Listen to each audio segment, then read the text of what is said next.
in Europe during the Holocaust. She's the great-grandmother of my grandkids, and she's making Aliyah this week. It took a long time, but we finally... People in average make Aliyah?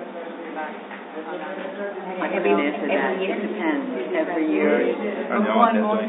The first 2 years, between 1948 and 1950, the population doubled. You're talking about a brand new country. You're talking about a major war for our survival, and at the same time, the population is doubling. It's a miracle. So what if they all come active? Then what? Halabai. Would we accept everybody? We accept any Jew who wants to live here, and a lot of other people. We accept the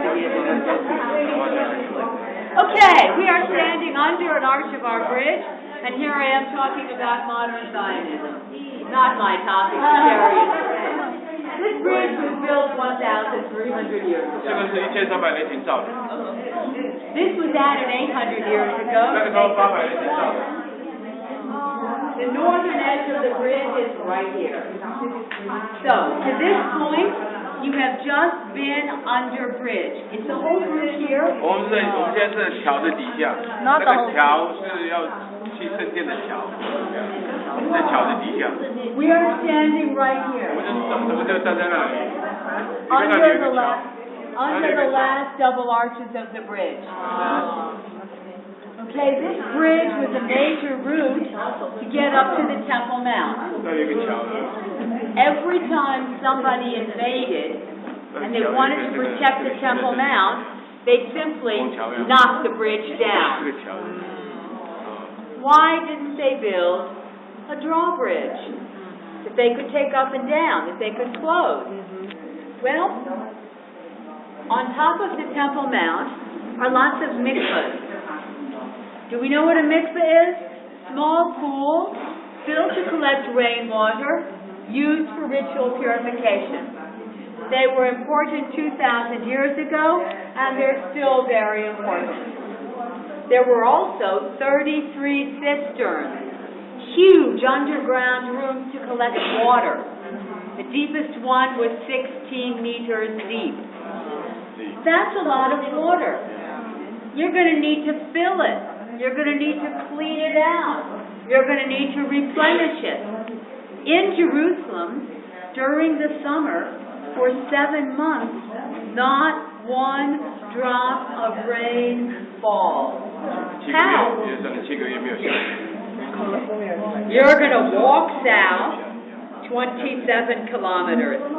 You're going to find a spring.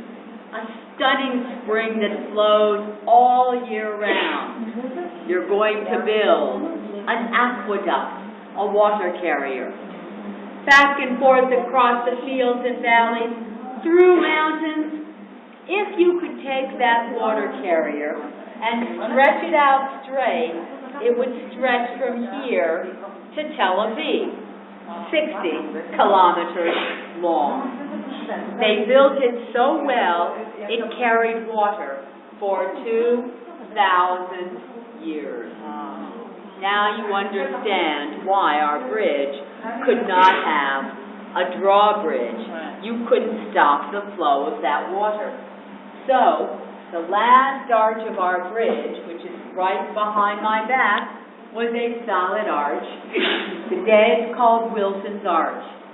Wilson's Arch connects the bridge and once the aqueduct with the Temple Mount. Today it's a synagogue, and that's where all these ladies are coming. This is not just a museum. This is a place where we live and pray and celebrate. Wilson, who was he? English, from London. The Ottomans, the people who were in charge, had a cholera plague. Hundreds of people were dying.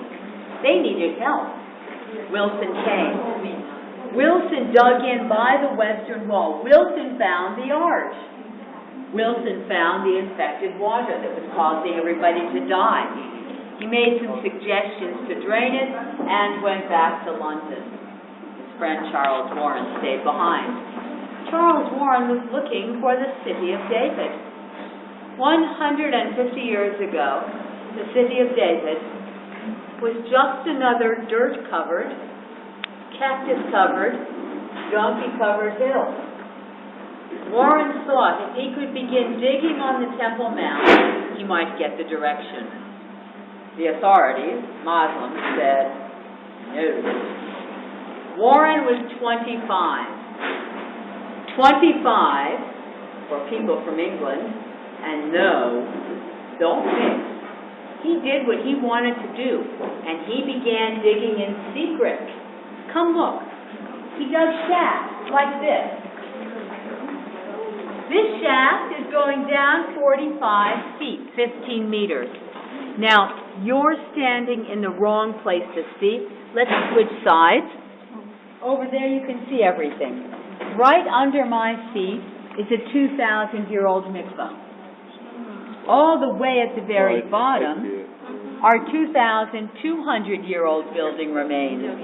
That's from the time of the Hashmoneans, the Maccabees, the Hanukkah people.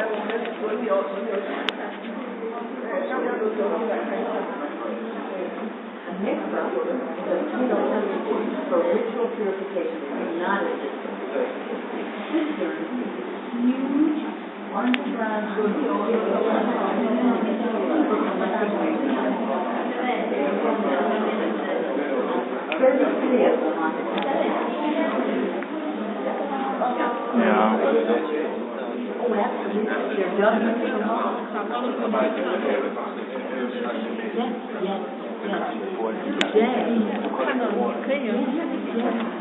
Because we're in the desert. 2000多年以前那个什么建